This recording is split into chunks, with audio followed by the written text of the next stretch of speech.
Welcome and thank you for standing by. For today's conference, all parties will be on listen only. During the question and answer session, please press star 1 if you would like to ask a question. You will be prompted to record your name. Please unmute your phone and record your name clearly in order to be introduced into the conference.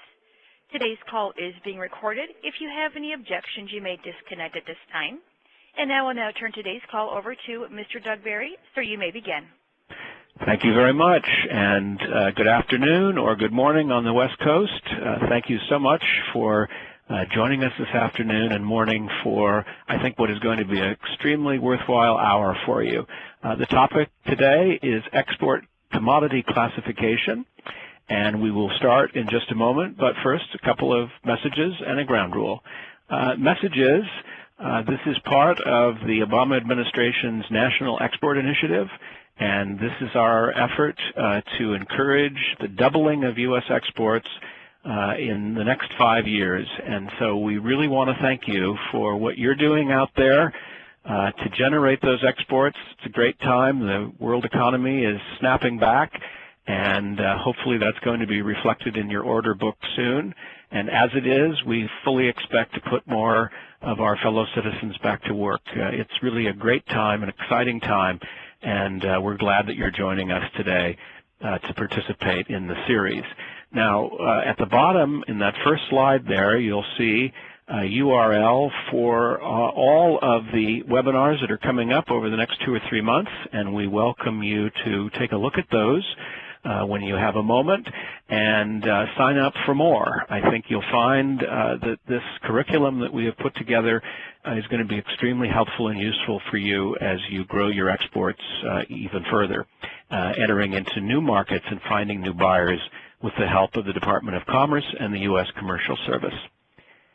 And the program for today is, in just a moment, I will introduce our speaker.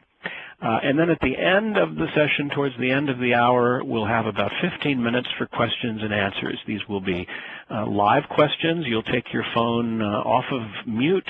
The operator will come back on and introduce you, and then we will be able to take your question, and Tony will answer. Now, we have a very large number of participants today, close to 1,000.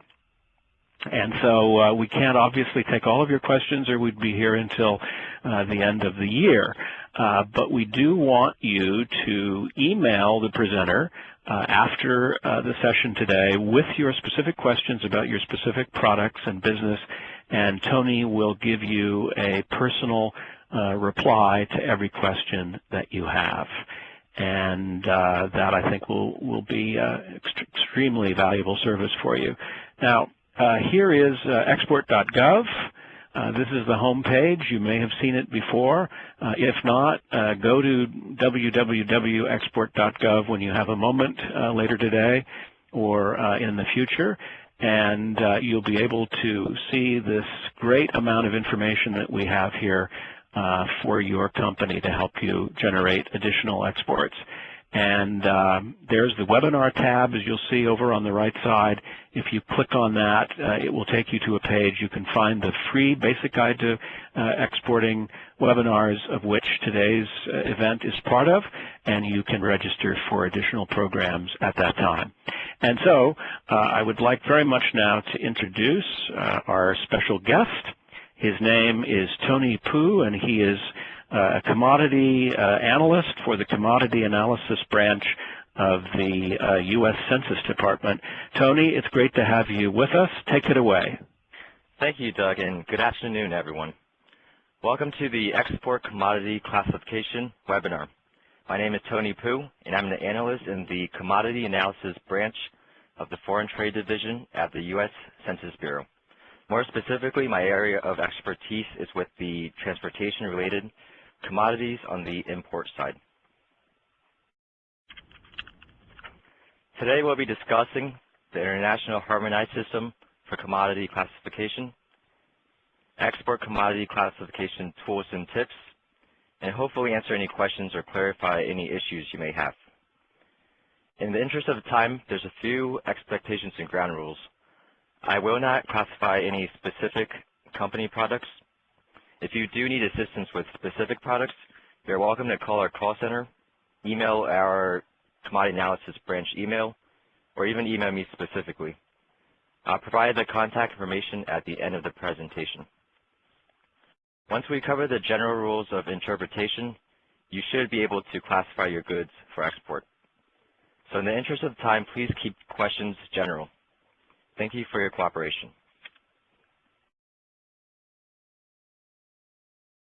Both the Schedule B and the HTS USA, which is the acronym for Harmonized Tariff System of United States Annotated, are based on the International Harmonized System governed by the World Customs Organization.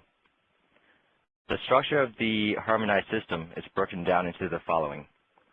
At the 2-digit level is called a chapter, the 4-digit heading, 6-digit subheading, 8-digit legal, and 10-digit statistical. The World Customs Organization sets the standard up to the 6-digit level where U.S. imports and exports match each other in other countries. So the 8-digit level, the tariff level, is only significant on the import side. It is established by the United States Trade Representative and proclaimed by the President. At the 10-digit level, this is how we collect the statistical data. This is established by the Census Bureau for the export side, or the United States International Trade Commission on the import side.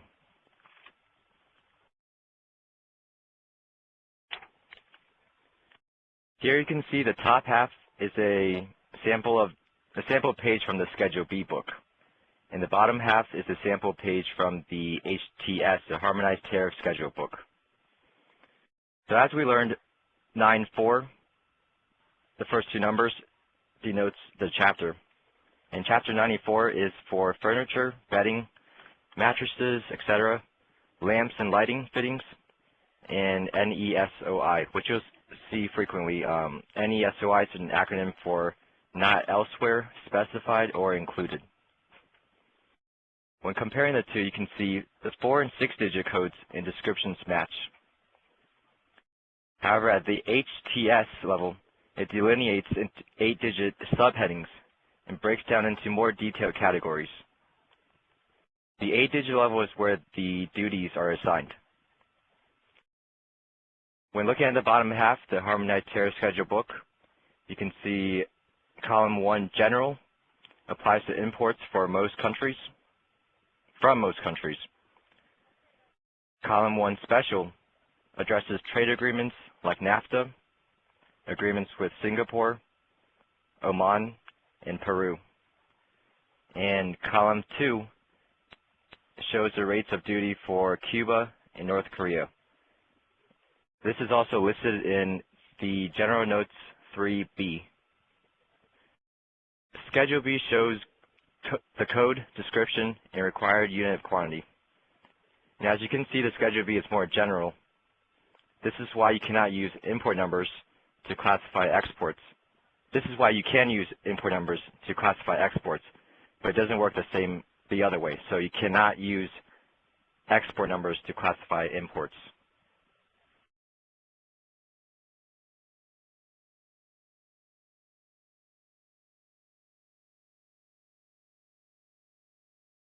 There are two books, the Harmonized Tariff Schedule of the United States Annotated and the Schedule B book.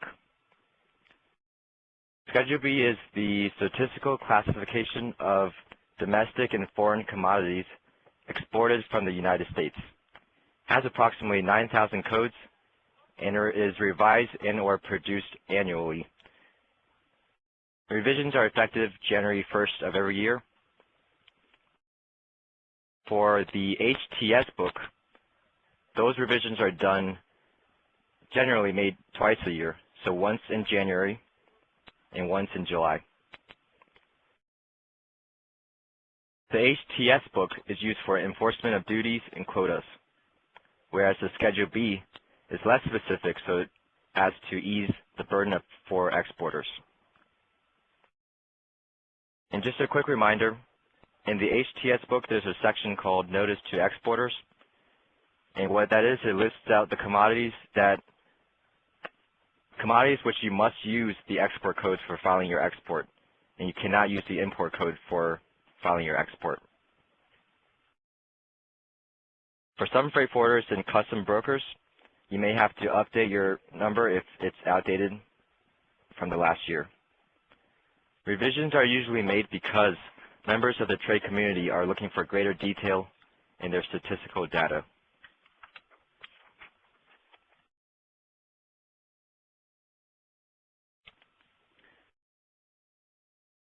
Several tools are available to you in classifying your products. General rules of interpretation, Schedule B website, the browse and search function, World Customs Organization explanatory notes, the Harmonized Tariff System online reference tool, customs rulings, and commodity analysis branch assistance. I will address each in this presentation.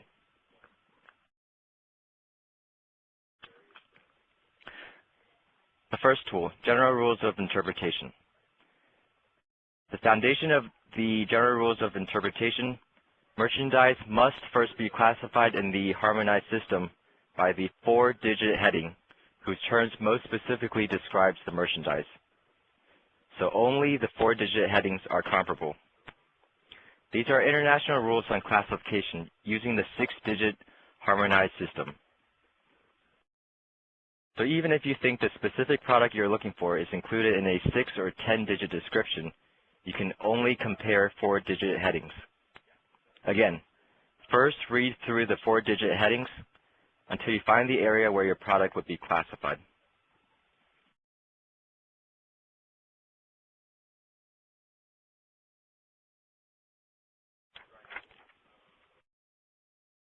GRI 1 states that the following are provided for ease of use: table of contents, alphabetical index, section and chapter titles, and to classify according to commodity description using the headings and related section and chapter notes. So basically, GRI 1 is to use the section and chapter notes. This GRI is used most often.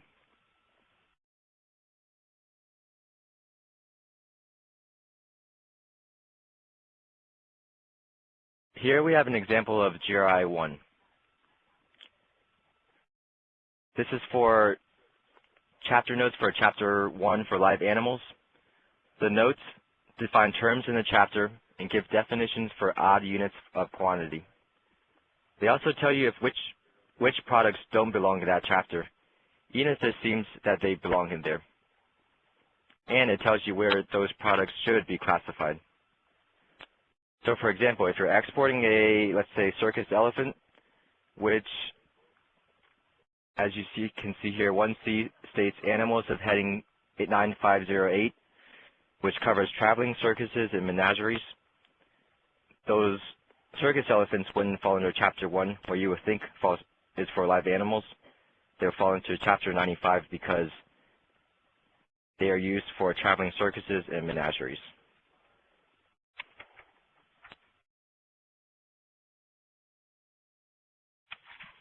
GRI 2, A. Articles that are incomplete or unfinished, unassembled, or disassembled are classified as complete articles. They must have the essential character of the finished articles. So the essential character of a product is its nature, purpose, or function. An example would be ceramic statues. Whether or not they're painted or polished, they're still classified the same because essentially they're still ceramic statues. Another example would be unassembled bicycles. Even if missing parts, such as pedals or tires, they'll still be classified as bicycles.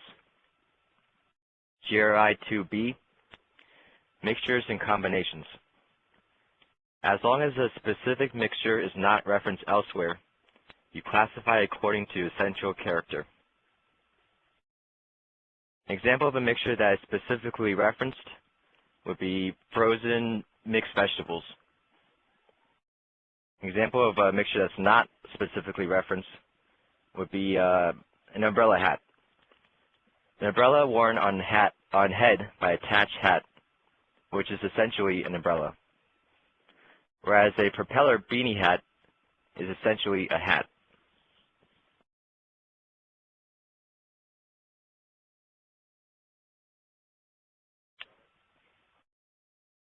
GRI 3 states for products that can be classified in 2 or more areas, you classify by A, the most specific heading. So let's use a clock radio, for example, which would fall under heading 8527, which is for reception apparatus for radio broadcasting, whether or not combined in the same housing with sound recording or reproducing apparatus or a clock, instead of 9105, which is for other clocks. GRI 3B, classified by the essential character. So what determines the essential character can vary between different goods depending on the nature of the materials or the components. Maybe the bulk, quantity, weight, value, or volume. So for a paint kit containing paint, paintbrushes, and stencils, all packaged together, the paint provides the essential character of the kit, not the brushes or the stencils. GRI 3C states that you classify by the last heading in numerical order. So for example, a 50-50 mixture of barley, which falls under heading 1003, and oats, which fall under heading 1004, is all classified as oats. And this is because 1004 is the last heading of the 2. We always go with the higher number, often referred to as other, basket category, or NESOI, which again is for an acronym for not elsewhere, specified, or included. And a quick reminder, GRIs are hierarchical and international rules used by all countries on the Harmonized System. Following these rules ensures that everyone is classifying goods in the same way.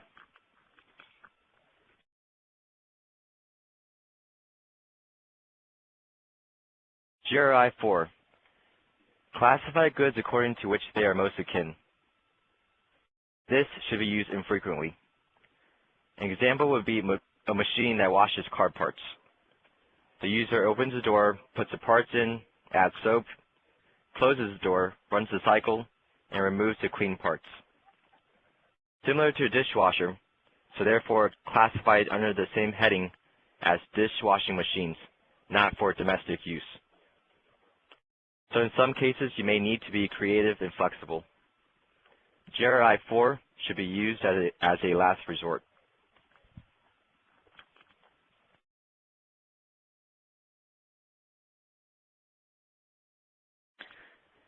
GRI 5A.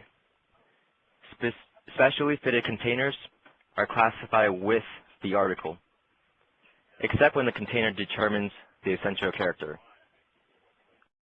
So an example would be a violin case. If shipping a violin with its case, you classify only the violin. Other examples would be camera cases, cases for musical instruments, gun cases. An example of an exception would be crystal candy dishes with hard candies. You'll classify both because the essential character of the container is not related to the object being contained. So these products don't necessarily go together. They can be sold, shipped, or used separately or with other items instead. This does not qualify as a kit and therefore cannot be classified under GRI 3B. Neither component determines the essential character of the product. GRI 5B, packing materials and containers, are classified with the goods. They must not be suitable for repetitive use, with the exception of metal containers for compressed gas,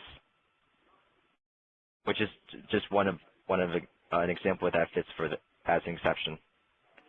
because these containers, they must be classified because they are reusable. So you classify both the container and the gas. These containers are specifically accounted for in the Schedule B under heading 7311 if it's made of iron or steel, and 7613 if it's made of aluminum.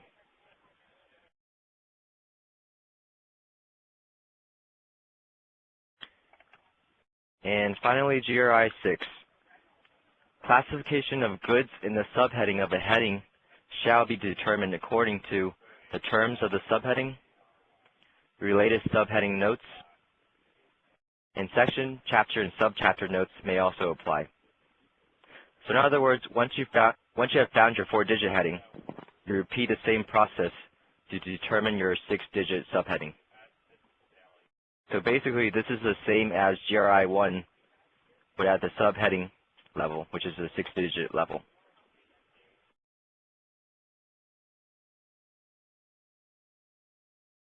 Here's an example of GRI 6 for Chapter 1. At this level, only the 6-digit subheadings are comparable. So if you're shipping dairy cows, the natural instinct is to zoom in on 0102.10.0020. But first you must ask yourself, are these purebred breeding animals? And a suggestion, when pulling chapters up, I would use the PDF version because sometimes the indents are not very clear in the HTML version.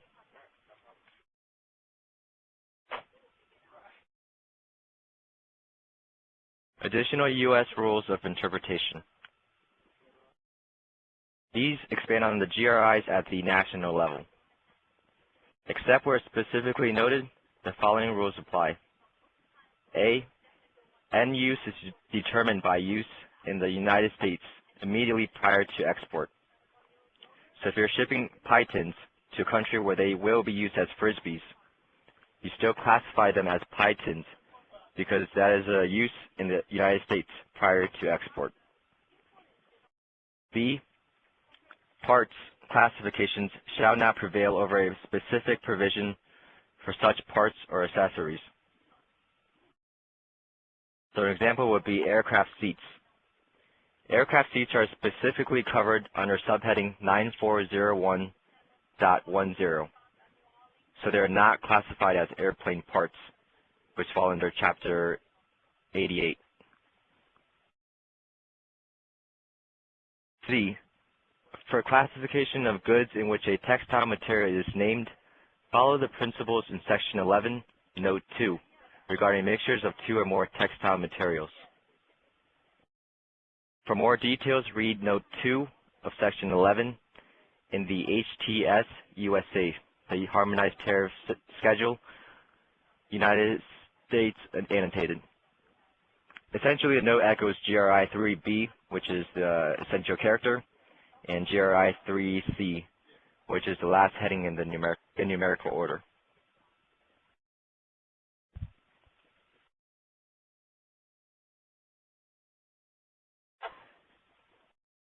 Here's a snapshot of what you will see when visiting our webpage. The web address is www.census.gov/Schedule B. And it takes you directly to the Foreign Trade Division's Schedule B page. On this page, you can check to see if a Schedule B number is valid. Browse through the chapters, download the current export and import codes for use in the automated export system, and also view obsolete Schedule B codes back to the last major revision, which was in 2007. This does not apply for HTS codes, which are for imports. When looking at the snapshot, you can see the second box down. The link under Schedule B search takes you to an external site where you'll find our new enhanced search.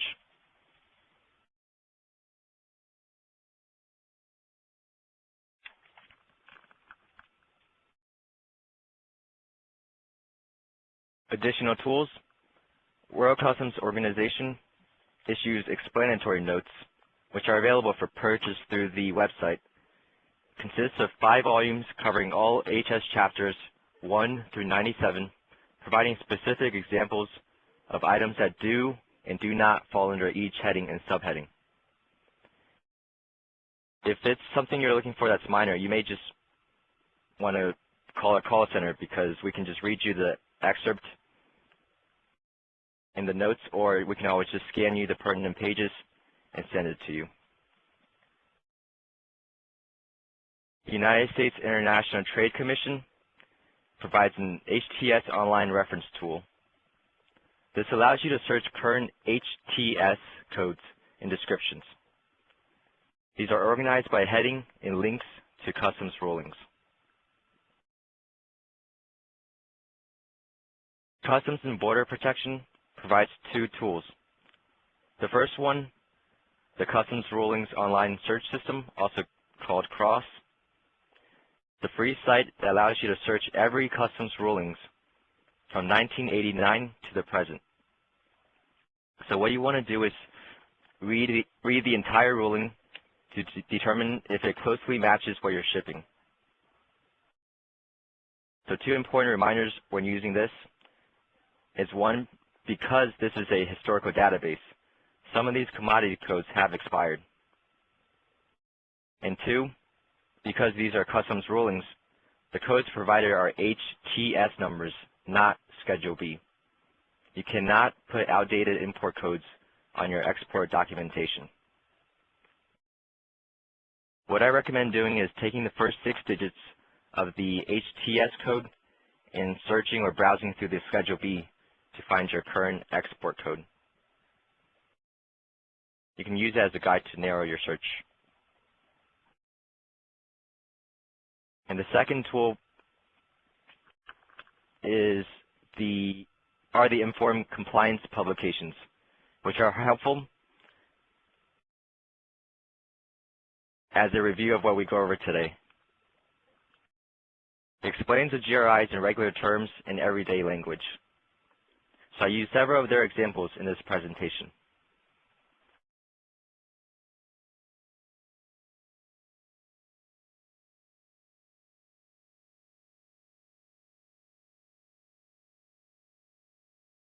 Provided here is the contact information for the Commodity Analysis Branch. If you have any questions, specific questions, concerns, or if you think of any later on, please feel free to either email us at ftd.scheduleb@census.gov or call us at 1-800-549-0595, option 2, or you can fax us at 301-763-4347. We're here to assist exporters in navigating the book, but it is their responsibility to classify. A reminder, there are no binding rules on export codes. You can ask for it in writing, but other countries' customs agents are not going to accept our recommendation as a statistical agency, just as United States Customs has the final say on import classification.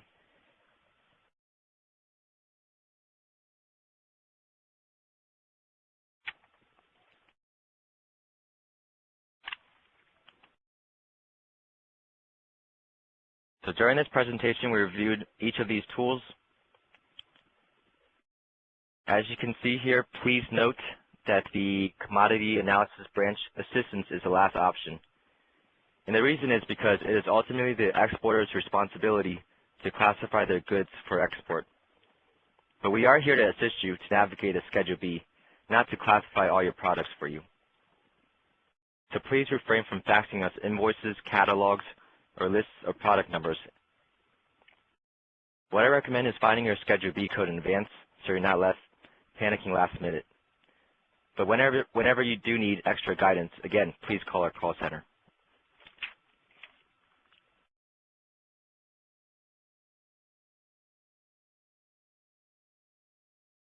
And here are some general tips to lessen any unnecessary stress.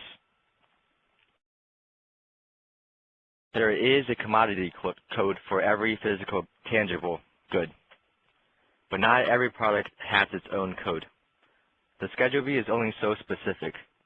You cannot use parts numbers or ID numbers in the search engine. Read the 4-digit headings to determine whether the product is classified. So you classify the product based on what it is, what it does, or what it is made of. Refer to the customs rulings for guidance. Previous customs determinations may point you in the right direction, and I find this tip especially helpful for unique goods. And when appropriate, use NESOI, which again is not elsewhere, specified, or included.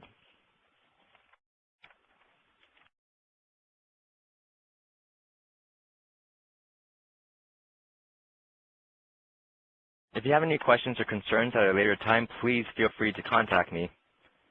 My email is tony.pu@census.gov.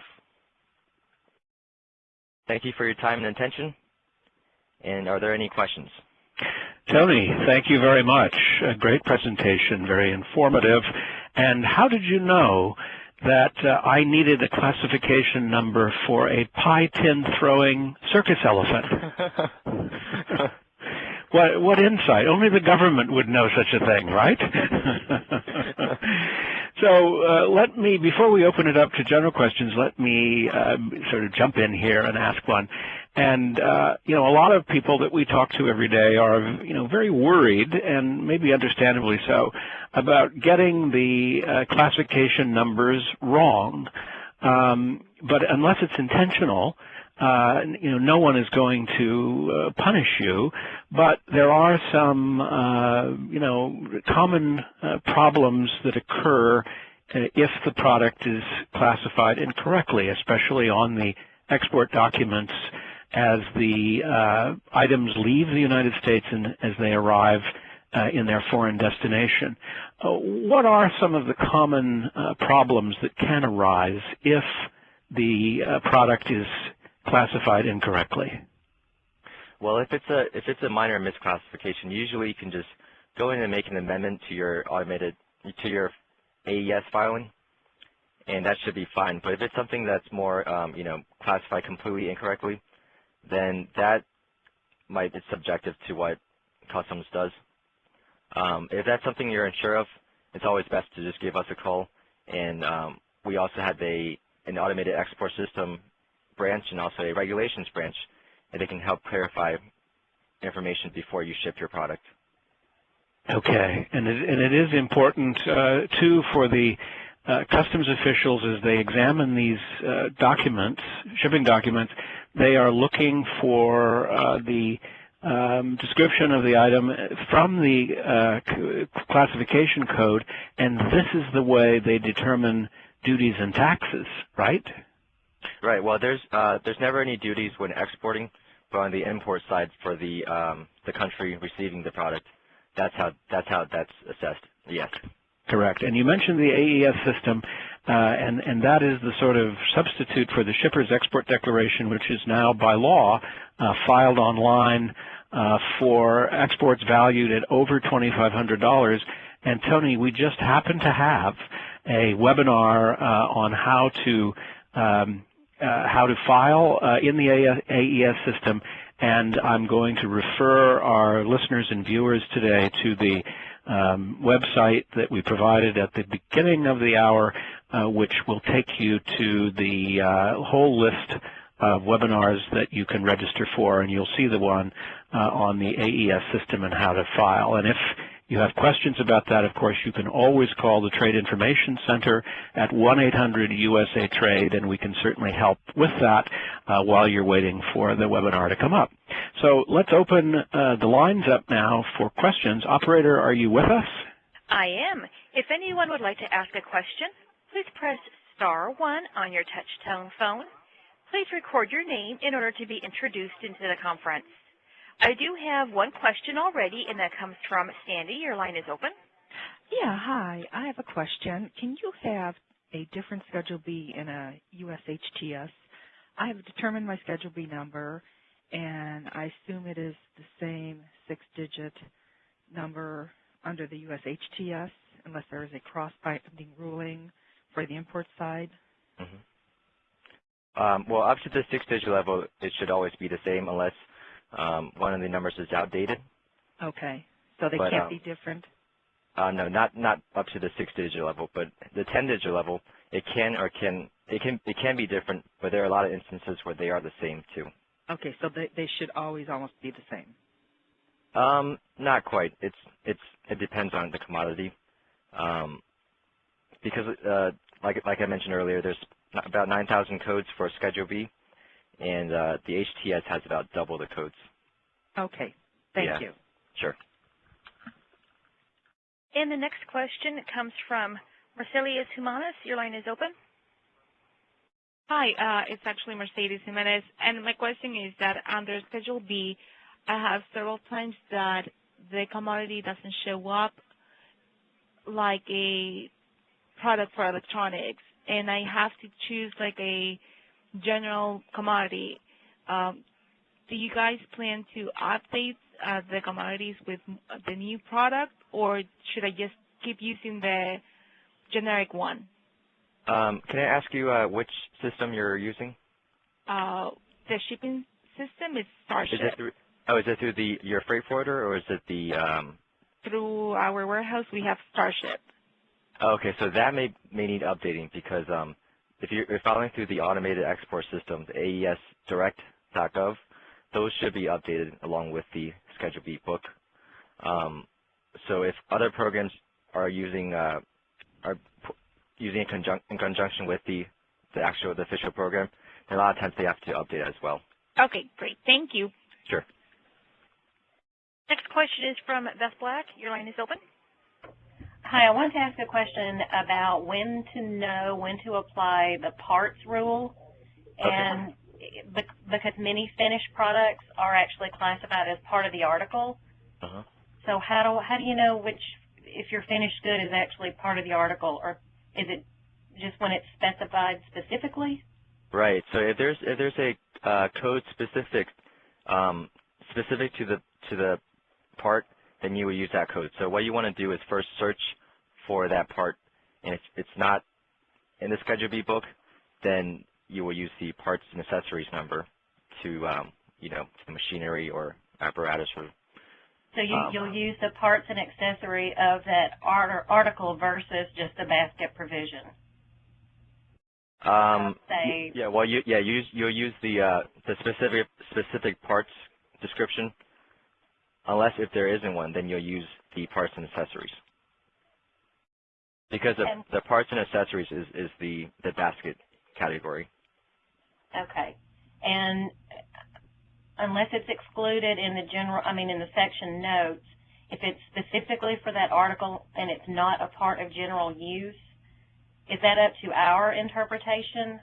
Yeah, that is. And a lot of the times when it's it's manufactured specifically for that article, then many of times it's going to just be classified as parts and accessories for that number, for that article. And usually parts and accessories is a few numbers down. So let's say, for example, 8802 is for aircraft. 8803 would be for parts of aircraft. And then there's usually, like I work a lot in Chapter 87, 8716 and 8708, and there's several parts and accessories categories, settings. You just find the most appropriate, I guess, or right. Okay. Right. Okay. Thank you. Sure. Next up is Robin Cornish. Your line is open.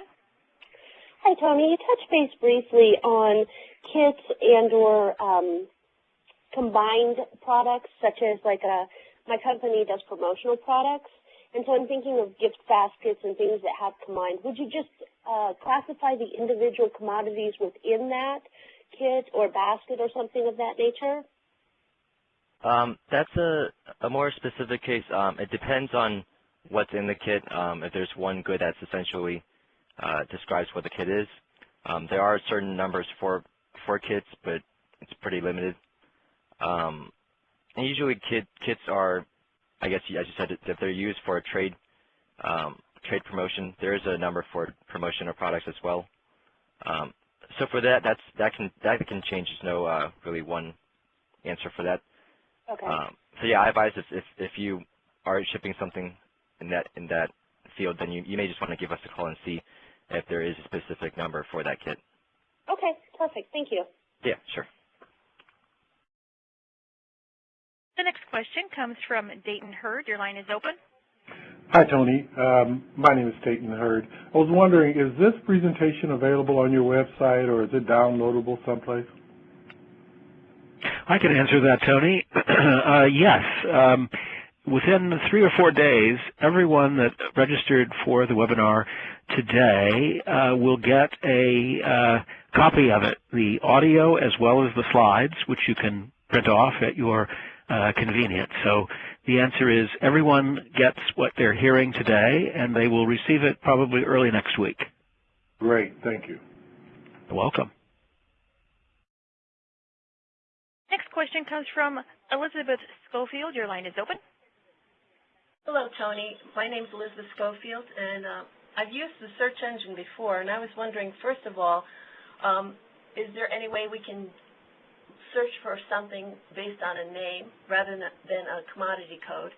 And also, is there a way that we can have a chemical appendix or the CAS numbers as a way of searching for a commodity code? Yes. So to answer your first question, the Schedule B search only takes general terms. Doesn't take any brand names or parts numbers. The Customs Rulings website, the historical database, in many cases does. So in my preference, when I'm helping out someone who just has that information, I like to use cross-reference between the Customs Rulings and the Schedule B. So yeah, so if it's something that's a brand name, you may want to just Google it and find out, get some general terms to use, and then use the Schedule B search. And I'm sorry, can you repeat your second question? No, my second part was regarding the CAS numbers, chemical. Oh, right. There is a website. It's since this is more specific, if you can email me, then I can go ahead and email that link to you. Right. Because so if you have your CAS number, it's actually pretty easy. Okay. It's something that's done, I believe, through the United Kingdom. Oh, really? Yeah. I believe if you just Google ECICS consultation, it's for the European Commission Taxation and Customs Union, and that's just something I use when you just if you know your CAS number, you can just enter that in, and it pops out up to, I think, the 6 or 8 digit level of your Schedule B code. Thank you. And also for customs rulings, if you have a customs ruling that's, say 10 years old, and you know that there's been changes, they automatically update the commodity code. No, not in the database. No. What you can do is when you do find the one that's relevant, the query that's relevant to yours, you want to look to the left of it. They have the date of the ruling, and usually if it's dated a few years back, or a few years back should be fine. But if it's dated many years back, it's definitely, either way, you still want to just check with the Harmonized Tariff Schedule page, and their page, their web address is hts.usitc.gov. And generally, it just changes a little bit, so you can kind of compare the two. Okay, thank you very much. Sure. Next question comes from Diane Papp. Your line is open. Hi, how are you? Hi. I have a question about some jewelry that we ship. A lot of our jewelry is made from silk or fabric. I'd like to know if it has to be categorized as jewelry or as the textile that it's made out of. So this is a question of the mixture. It would just depend on what essentially that, if it's more so jewelry, if it's more so fabric, maybe if one of them is higher in value. So it depends on what exactly. And for yours, since this is more specific to your good, if you want to give me more information, I I can talk to you individually, either through email or phone. Okay. All right? Okay, thank you so much for your time. Oh, yeah, you're welcome. Next question comes from Edmundo Castro. Your line is open. Hi, I wanted to ask, you mentioned that there's a number for the trade promotion section. Do you know what it is? Promotional products. Oh, for that, yeah. If you'd like to email me or call me as well, I can help you with that too. Okay then. Because yeah, there's not really one number, and it also depends on what exactly you're shipping. Yeah, so not everything qualifies for trade advertising material. It'd be kind of specific to your case. And it should say there, right? Yeah. Okay then. Thank you. You're welcome. Bye bye. Next question comes from Stan Reese. Your line is open. Thank you very much. A question about products that have been shipped overseas and are coming back for upgrades and then being returned after being upgraded. So it's okay. For that, there is under, let me see, Chapter 98, which is for special classification provisions. But that's only specific to, yeah, so it's for under 9801.10.0000. It's for articles that were previously imported for repair or alteration, and then prior to export from the United States. And the export number would be the same as the original, or is there a different export number for upgraded products that's being re-exported? So let's see. So this is being imported for repair or exported for repair.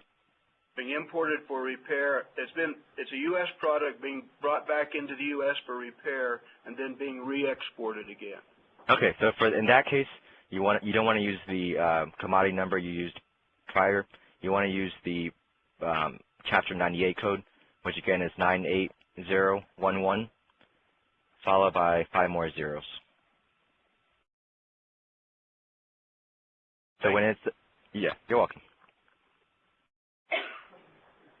The next question, I could not understand the first name, but the last name is Gorsh. I'll place your line in. Hi, it's Deborah Warsh. And my question is, you mentioned an AES filing. Can you tell us a little bit more of what is that and what is it used for? Sure. The automated export system, it's anything that's over $2,500, or if it needs a license, requires you to file through the automated export system to provide what's actually being exported from the country. I don't want to go too much into that because I'm not specialized in that section. So there is an AES branch if you want more information, or I believe there's also a seminar coming up, right, Doug? Yeah, that's correct, Tony. And the caller can certainly phone 1-800-USA-TRADE, and we'd be happy to explain the process this afternoon. Okay, operator, next question, please. And that comes from Jeffrey. Your line is open. And operator, we seem to have some background. Oh, it's gone now. Okay, yes, great. that was coming from that participant's line. All right, thanks a lot. You're welcome. Sorry about that. My question is kind of related to the AES part of it. On a carnet shipment, if it's a foreign carnet, would you still have to file or classify the product? That, I'm sorry, I'm not too sure. That's more of a regulations issue. So I suggest call either. Yeah, you can either call. It's best to just call a call center. It's 1-800-549-0595. Option. And then you want option 3 for regulations. All right, great. Thank you. And yeah, they can help you out. You're welcome. And if anyone else would like to ask a question, please press *1 on your touch tone phone. And please record your name in order to be introduced into the conference. Great. We'll wait another minute for additional calls. Tony, this is a very interesting exchange here between you and our callers today. Oh, good, good. A lot of good information. I do have a question from Hilda. Your line is open. Hi, Tony. This is Matilda, and I'm calling in regards to a large machine that is too big to load into containers. So they get broken down and packed within cartons, and obviously they turn into parts. So we ship this in the same container. Do we classify it still as the whole machine, or since there's nuts, bolts, and belts, do we classify them on the individual parts? Correct. You still classify as the entire machine because it's shipped together. However, if you do ship them in piecemeal, then you may have to classify them as parts. So only if they get separated in the ship. Yeah, exactly. Okay, you answered my question. Thank you. You're welcome. It's a whole lot easier to classify it because of the function of the machine rather than the 100 individual parts, isn't it? Yeah. Next up is Rebecca Sabaski. Your line is open. Hi, this is Rebecca. My question for you is we make a pharmaceutical component that can be used in several different products, and then also it comes in a couple different forms, either a powder, a gel, a liquid. And what we're having a hard time is we found 4 different classifications it falls under. Okay. And so some of our clients are encouraging us to use other classifications. We've stuck with one up to this point, but we're wondering how do we determine which is the best one to use? Because from my understanding, there's also tariff and customs charges that vary depending on the code you use. Right. So, so this is on your side, you want to choose what you feel, based on your knowledge, what best describes your product. Yes. If it's your client that maybe wants it different due to just tariff issues, that's something you may want to just discuss with them because at least on our side, we're required to report at the best of our knowledge. Okay. Yeah. Because the other issue is that sometimes our product is also used for research purposes, and under that classification that we normally use, that describes it as a medicament, which is a drug, and so you can't, and for research you can't use it for drugs. So that's so then we're like we have the same product that has 2 different classifications based on its use. Okay. That's where I'm wondering if because the end use is still the end use differs. You still want to use the end use that's pertinent to the states. In the States. Okay, so it's the use, at that point then it's the use that should qualify the code, not the ingredient necessarily? That depends. If you don't mind, if you want to just shoot me an email, because this one is sure. more specific, if I can answer, I can help get someone in regulations to help out too. Okay, I'd appreciate it. Thank you. No problem. Next question comes from Paul. Your line is open. Hi. Occasionally we do some trade shows overseas, and so we ship a box full of our display goods. Also included in that is some incidental items that might be called, office supplies or things like that. And my question is, for the paperwork, do we have to specify the smaller incidental items also? Are those the incidental items, are they less than $2,500 in total? Yes. Okay, so in that case, no. Okay. Unless if it's only when it's if it's less than $2,500 but it needs an export license, that's the only time you'll still need a file. Okay, thank you. Sure. Next question is from Kimberly Rush. Your line is open. Hello. I have a question about a specific kit. We had sent in our kit to the customs office to receive an official cross ruling for it. Okay. And they came back with a ruling that we couldn't classify it under one HTS code, that it had to be split up in 2. My question is some of our customers or retailers, if we either do online registration or type out the form, they only request one number be used. Okay. What is the correct number we should be supplying them? Are there any general rules? Do you take the parts that has the highest duty? Yeah, that's something I'm not exactly sure of. Might have to do with load regulations as well, because you want to use basically what essentially describes that kit. But in some cases, if there are two high valued items in the kit, it may have to be separate. So it kind of depends. And if you can also email me as well, I can discuss okay. it. Yeah. Thank you. You're welcome. Time for one more question. Doug and Tony, maybe this is Rosa. Is there any specific guidance for classification of services, if service is included as part of export sales contract? That's a good question. You only classify tangible goods, so anything you can actually touch. So services are not classified because they're not actually being traded. Thank you. And does that also include computer software, Tony? That is, the commodity classification may be on the medium on which it's shipped, not necessarily the intangible software. Exactly. Yeah. So just the actual tangible disk or so, but not the intellectual value, IP value. Great. Well, thank you so much. This has really been informative. Sure. Appreciate you joining us today. And those of you who have questions, feel free to email them to Tony, and he will be happy to answer them later this week and next. Please do that. He'll be happy to accommodate you and get back to you with a personal reply. Want to remind you that this is the second in a series of 16 webinars, and we hope that you will check the schedule and go to export.gov and see if there are other ones that are of interest to you and register for them accordingly. And then finally, this is the U.S. Commercial Service of the Department of Commerce, and I think we're best known for our matchmaking services, that is, our buyer finding services.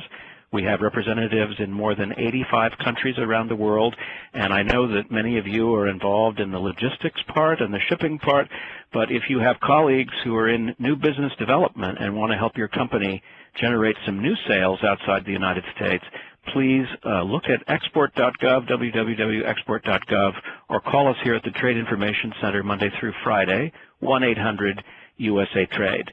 So until next week at the same time, and curb your enthusiasm, because the next topic is calculating duties and taxes for whatever country you're shipping your goods to, and that'll be next Wednesday, 2 o'clock Eastern Time, and we hope to see many of you for that webinar. So thanks again for joining us and for all you do to help the United States grow out of its current economic difficulties with more exports. We're doing it. They're up 18% over last year, over $1.5 trillion being generated in goods and services from the United States. Let's double it. Thanks so much, and we hope to see you again soon. All the best. Bye for now. Thank you for participating in today's conference. You may disconnect at this time.